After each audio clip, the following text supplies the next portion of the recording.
Back over the 4th of July, my family all got together at my parents' house. And while I was over there, my mom told me that she and my dad were remodeling their basement and asked me to get the rest of my stuff out.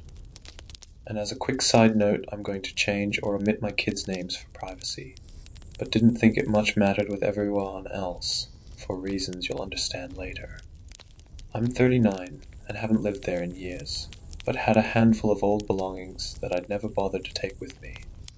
Mostly old things from my childhood that I didn't have much need for, but held sentimental value, like a few favorite dolls and stuffed animals, old art projects, and the like. Thankfully, my mom had had it all in storage containers for years, making it easy to grab a few and take home with me. My sister, Nat, and her family live out of state and were staying at my parents' through the weekend, and my kids had their cousin, Nat's daughter, Bigsy, it's a nickname, stay at our house the following night since it was Friday.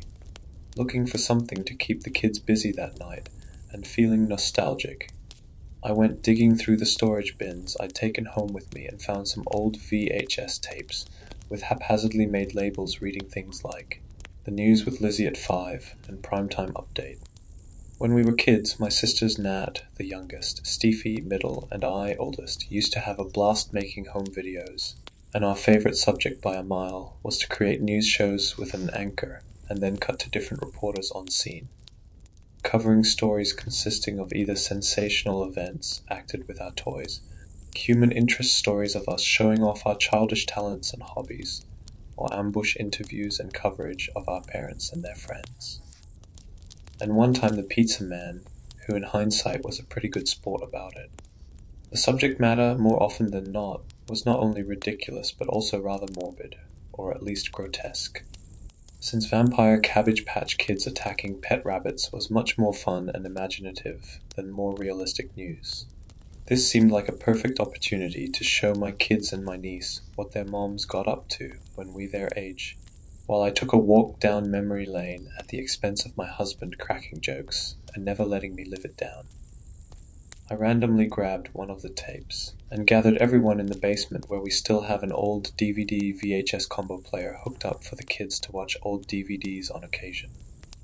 After a minute or two of messing with the tracking and making sure the component cables were in the right ports, I got the tape playing to see my 8 or so-year-old self, sitting at a little blue and yellow plastic table with a notebook and pencil in hand, and giant glasses from the 70s on, trying my darndest to look like a serious and sober news anchor. 8-year-old me had hardly gotten through saying, "Welcome to Lizzie's News tonight," when my husband, oozing sarcasm, said, "So exciting. I better go make popcorn," and got up to head upstairs before adding, "See kids, Mom looked like a lollipop with her giant head on a tiny body too." The kids and I watched through the first segment, featuring me reporting on the amazing Steffi, a magician who was going to saw Nat in half inside a cardboard refrigerator box using a plastic toy saw. Nat, wearing her favorite Discovery Channel tee that she would never grow into, climbed inside the box, sticking her head out one end, while what was supposed to be her legs emerged out the other side. As I watched, it crossed my mind that I had no idea whose legs those were. I know we occasionally would make these movies with friends and other neighborhood kids, but couldn't remember who would have been with us by themselves, since all of our friends would come with their siblings, or whose legs would have been close enough to match tiny Nat's. Looking closely, I also noticed something that initially seemed curious, but came to feel deeply disturbing. That pair of legs also didn't seem to look quite right. It was hard to tell since they were only visible below the knee, but they seemed to bend the wrong way, were a bit too grayish for a healthy skin tone, and the overall shape and curvature just wasn't quite right. For the time being, I shrugged it off, chalking it up to poor VHS image fidelity, and made a mental note to go back and show my husband when the kids weren't watching. By the time the segment was over, the kids had already began to get distracted with other things and grown bored of the 4 minutes of old video, so I turned it off and we went on with our night. Later, after the kids were asleep and my husband was upstairs entranced with his video games and giving me that do not disturb on penalty of death vibe, I got the urge to go watch some more. After another few news segments, of which the only real value is in sentiment to me and my sisters, so I won't bore you by recounting them.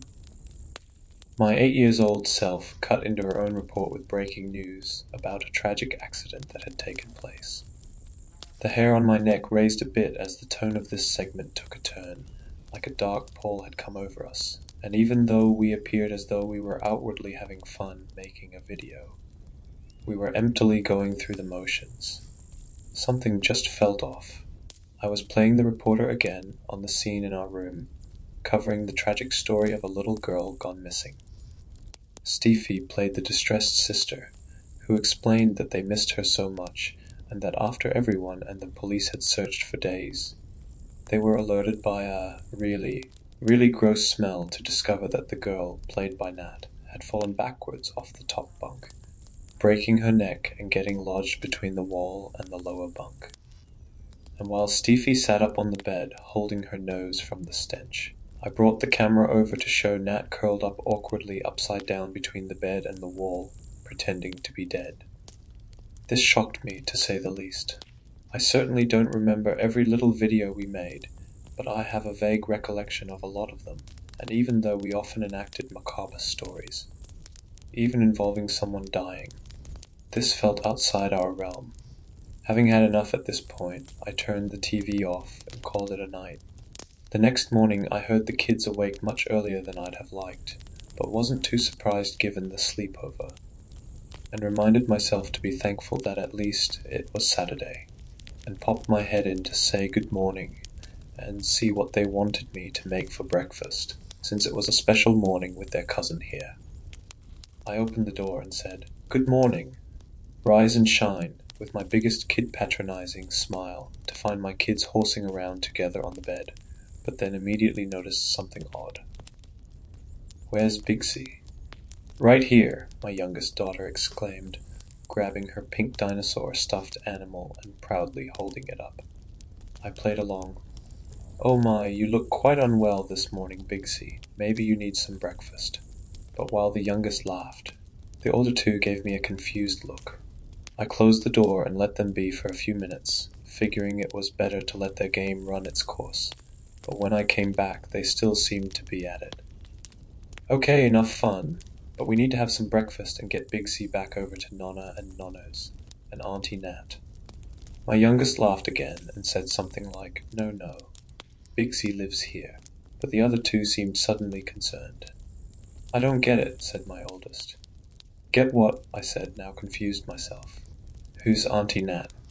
The whole room went cold, like the curtains had suddenly been drawn, and I immediately switched to serious mom mode. "Okay, it's not funny anymore. Where is Bigsy hiding?" "Right there," said my oldest, pointing to the stuffed dinosaur and looking alarmingly earnest. "Stop it now, or no fireworks tonight." "But that's Bigsy." "I'm serious. I will go get your dad," I said sternly, but was more frightened than angry. The youngest had started crying, and tears were welling up in the other two. "That is, Mom, I swear. I don't know what you want me to say." What did we do? Everyone swore they had no idea who Bigsy was, and I turned the house inside out trying to find her. At first I thought maybe my husband got the kids to play a very unfunny prank on me, because that is totally something he would do, but after angrily arguing with he and the kids for a half hour about it, I called Nat, but got no answer, so I tried my mom and dad. They claimed not to remember Bigsy either, and when I got frustrated and asked how on earth they couldn't remember Nat's kid, they hung up on me. I called Steffi, who I knew wouldn't ever have participated in this obnoxious joke, and was momentarily relieved to hear her say, "Of course I know Bigsy." Oh, thank God, I thought I was losing my mind. And then when Nat wouldn't answer her phone, I thought I was going to fall to pieces. "Okay, that's not funny, Liz," Steffi said, suddenly very serious. "What?" I responded, confused. "Don't ever say something like that again." "Like what?" I said incredulously. "Yeah, I'm done with this conversation," Steffi said, and hung up. Ignoring her for the moment, and more than a little annoyed, I walked into the other room to triumphantly gloat to my husband that Steffi confirmed Bigsy, and I'd had enough of the stupid joke, so she could come out from wherever she's been hiding now. Stiff-Eye remembers Bigsy and is on my side and doesn't think the joke was funny. You're such a dick. Well, of course she is. Whatever. Seriously now, though, we need to get Bigsy back to my parents or Nat will be pissed, since they have to drive home today. We don't have time for this anymore. Wow, who's the one making unfunny jokes now? He said with added condescension. I don't get it. What do you mean? What do you mean? Bringing your sister that died when you were little into this. That's not something even I would joke about. It has been months now. No one remembers Bigsy as anyone other than my daughter's pink dinosaur. I can't find any evidence of my sister Nat. And everyone swears that she died horribly as a child in a story that made the news after she fell behind the bunk bed and we unknowingly slept next to her dead body for days.